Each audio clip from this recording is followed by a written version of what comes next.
Ouais les gars, toujours la même chanson là, je viens de me réveiller.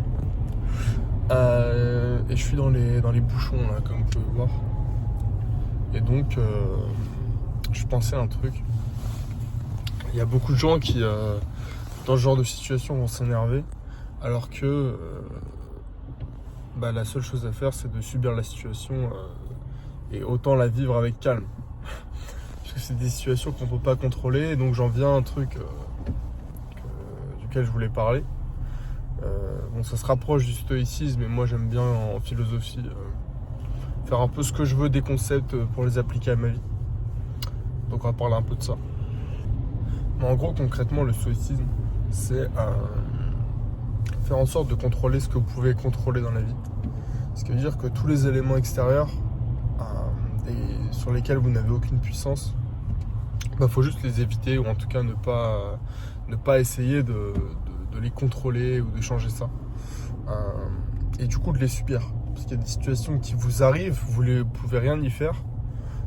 Donc il y a deux moyens d'y répondre. Soit y répondre calmement, parce que de toute manière ça sera arrivé et ça ne changera pas le monde.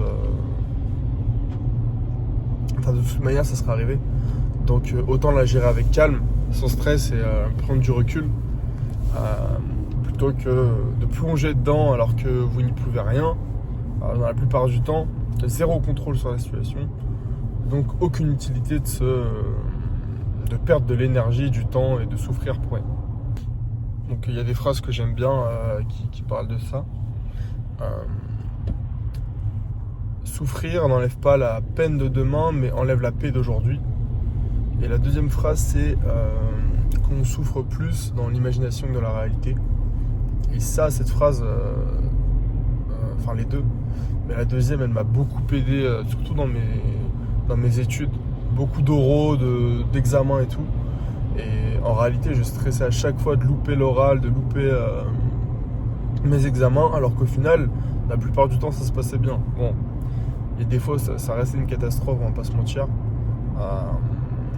Et c'était pas que de l'imagination, mais ça marche dans la vie en général. Des fois, on souffre pour des trucs qui n'arriveront jamais. On se fait des scénarios de zinzin, et je sais que je suis pas le seul à le faire, alors qu'au final, il n'y a rien qui arrive. Donc inutile, encore une fois, de souffrir pour des choses qui ne vont pas forcément arriver. Et donc on en vient au moment présent. Faut vivre le moment présent, pas penser au futur. Le passé, ça sert à rien de le regretter. Donc faut vivre dans le moment présent, parce que c'est la seule chose qu'on peut contrôler. Et c'est totalement inutile d'essayer de contrôler le futur. La seule chose qu'on peut faire, c'est faire du mieux qu'on peut aujourd'hui pour que le nous de demain s'en sorte le plus facilement possible. Et donc c'est en faisant des efforts aujourd'hui qu'on changera potentiellement la vie du nous de demain.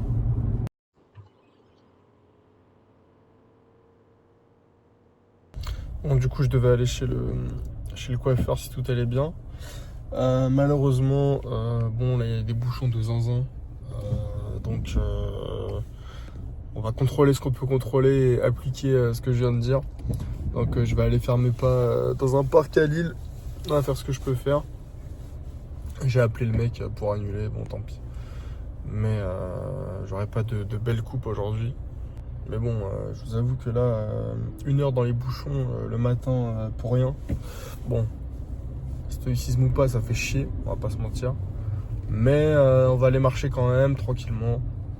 Il n'y a pas de galère, il y a pire. J'ai juste pas un rendez-vous chez le coiffeur. Et bon, ça fait chier parce que j'étais parti en retard. Je m'étais préparé. Je me suis levé tôt.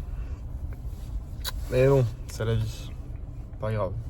Ah oui, parce que de base je suis quand même powerlifter, donc je vais aller faire du deadlift cet après-midi dans une salle à Lille. Ça va être sympathique. Je sais pas encore ce que je vais faire, à mon avis un single, on va s'amuser, je vais en profiter. Et voilà, hein. Il va me faire du renfo dos, biceps après avec ce qu'il y a. Et ça annonce une bonne journée. Bon, pour couronner le tout, là, il fait un temps de con. Il fait froid, il fait pas froid, mais il pleut de fou. Mais bon, c'est pas grave. Là, on va aller chercher à manger, marcher, comme je l'ai dit. Et après, je rejoins mon pote pour faire la vidéo deadlift. Enfin la vidéo deadlift, pour faire du deadlift. Bon du coup petit saut du mois du futur pour parler d'un truc qui me semble important et même nécessaire dans cette vidéo. Parler du stoïcisme dans le sport, comment ça se caractérise et comment ça peut vous aider dans votre pratique. Alors, il y a plusieurs moyens d'en parler. Premièrement, quand ça va bien, c'est un peu facile d'être stoïque parce qu'on se dit qu'on contrôle tout. C'est la seule chose qu'on peut contrôler, certes, mais on contrôle tout quand tout va bien. En tout cas, presque. Les barres volent ou quand tu es en body, le physique bouge bien. Mais là où c'est important d'être stoïque, je pense, c'est quand ça va un peu moins bien. Typiquement, quand il y a une blessure ou quand les barres ne bougent pas quand il faudrait qu'elles bougent, par exemple.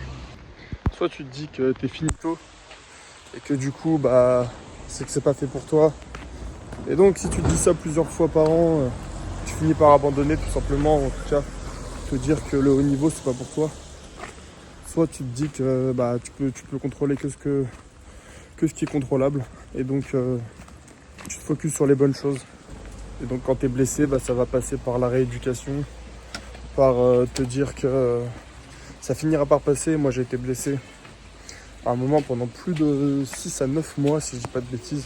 Je pouvais plus faire de deadlift, plus de squat, rien. Au début, honnêtement, j'étais pas du tout stoïque. Je l'ai très très mal vécu. Je me suis dit que c'était fini pour moi. Au bout de 2-3 mois, je me suis dit il faut que je prenne les choses en main. Et donc j'ai entamé ma rééducation. Donc ça c'est passé par le mouvement, c'est passé par recommencer les choses en mettant mon ego de côté. Donc je ne pouvais pas faire les jambes, rien à cause d'une sciatique dans le dos. Je suis reparti de zéro, j'ai oublié tout ce que je pensais savoir. Et j'ai contrôlé ce que je pouvais contrôler. Donc c'est-à-dire me renforcer. Et au bout de 9 mois, j'ai réussi à me relever. Mais ça vaut aussi, ça vaut pas que pour la blessure, ça vaut aussi pour l'échec. Quand on échec à l'entraînement, surtout en powerlifting, c'est quelque chose qui arrive souvent. On a des périodes où on est moins fort alors qu'on devrait être fort, par exemple en kicking. Ça veut absolument rien dire. Il y aura toujours des moments qui vont être compliqués. Mais je pense que sans ces moments, la victoire n'aurait aucune saveur déjà. On a déjà la chance de pouvoir pratiquer le sport. Croyez-moi que ma seule envie quand j'étais blessé, c'était juste d'être sous une barre de squat et de pouvoir retirer une barre de deadlift. Donc je pense que c'est déjà une chance de pouvoir s'entraîner. Alors, que l'entraînement soit bon ou pas, ça doit être secondaire sur le court terme, c'est pas grave. L'important c'est d'y retourner, de ne pas lâcher et de faire ça sur des années, parce que c'est ça qui fait la différence. Les meilleurs athlètes, faut pas croire que ils n'ont pas eu de galère, il n'y en a aucun pour qui ça s'est parfaitement bien passé pendant 10 ans. Parce que oui, les meilleurs athlètes, ça fait au moins 10 ans qu'ils s'entraînent, faut pas rêver. Donc voilà, pour moi le stoïcisme dans le sport c'est important. Principalement pour les moments négatifs, aussi pour le positif. Parce qu'il ne faut pas avoir tout trop beau. Quand ça va trop bien, des fois, nos expectations, nos attentes, elles augmentent. Et donc forcément, quand ça va un peu moins bien, c'est encore pire. Donc même quand ça va parfaitement bien, parfois il faut prendre du recul et se dire que le corps est une machine complexe et que c'est pas parce que ça va bien là pendant un mois que ça va aller toute l'année. Donc clairement, prendre du recul dans les moments positifs et négatifs. Et le stoïcisme, c'est important pour ça. Évidemment, il n'y a qu'un golemon qui va marcher tout le temps. Ah ouais, je suis tout seul. Il n'y a personne qui... Il n'y a clairement personne d'autre. Ça fait du bien de marcher. Il pleut, je suis trempé, de la tête aux pieds. Mais ça fait du bien de marcher et de prendre l'air là tranquillement. Il n'y a personne, il n'y a vraiment personne. Comme il y a un temps de merde. Mais ça me fait kiffer. Et qu'est-ce que j'allais dire? Ouais, du coup je suis pas allé chez le coiffeur, donc la coupe, elle va être terrible aujourd'hui. Elle va être terrible. Là en plus j'étais un peu sur la fin, d'habitude c'est la période où j'ai vraiment me coiffer. J'ai attendu la fin des partiels et tout, donc là je suis en... Ma coupe elle est en fin de vie. Donc bon, c'est pas grave. On va attendre et puis j'espère que je vais vite retrouver un rendez-vous. Parce que là c'était un peu le seul jour où je pouvais. Donc, je pense que la coupe elle va être terrible la semaine prochaine. Mais bon, la vie est belle, comme on peut le voir. Belle nature. Ouh, looking good. cool, chill. I love it. Ah oui, d'ailleurs, enfin je filme en format paysage. Parce que c'était atroce la première vidéo, j'ai dû foutre des floutages sur le côté. Là au moins c'est un peu plus agréable à regarder et aussi à filmer en vrai. Un peu plus simple de filmer comme ça, il y a plus d'espace sur la caméra. Et je vais essayer de prendre les plans deadlift comme ça aussi, sinon ça fera con sur la vidéo. Bref, voilà, je vous laisse, on se retrouve pour le petit deadlift en détente.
Bon voilà, la séance est terminée. Enfin, on a fait un deadlift une fois de 50, horrible. C'était dur parce que ça fait longtemps que j'en ai pas fait. Après, je fais un peu de tradi parce que la flemme de faire du volume en sumo, ça me sert à rien dans ce que je fais actuellement. Et du coup, après, j'ai fait des renfos, donc vous avez vu. Une séance tranquille, deadlift dos. Et là, il faut que je finisse mes pas tranquillement. Donc j'espère que vous avez kiffé en vrai. Deuxième vidéo, comme j'ai dit, cette fois, c'est enfin en format paysage. Donc c'est censé être un peu plus quali et plus cool à regarder. Le but de ces vidéos, c'est de faire un format simple et plutôt que juste poster mes perfs, bah, je me dis autant montrer ma journée et parler. Avant, je postais juste mes perfs sur Insta et en vrai, il n'y avait aucune valeur ajoutée. Du coup, voilà, n'hésitez pas à me dire si en vrai, vous aimez ce format. C'est un peu en mode vlog tranquille. Je parle quand j'ai le temps de parler, je dis les choses que j'ai envie de dire. Et je mets ma séance plutôt que la poster juste sur Insta en écrivant 2,50 et en mettant du booba au-dessus. Je pense que c'est un peu mieux juste de me filmer et de dire de certaines choses que j'ai envie de dire. Et je me dis que j'aurai le temps là dans les prochaines semaines, les prochains mois, parce que là pendant 2 mois je suis en stage. Ensuite je pars en échange au Mexique, donc forcément je vais avoir plus le temps. Plus de cours ni rien, donc je vais avoir le temps. Bon bref, merci. Si vous avez vraiment kiffé, en vrai, un petit partage, ça régalerait, comme ça peut être vu un tout petit peu. Et puis voilà, je vous laisse, un bisou, à tantôt, j'ai envie de vous dire.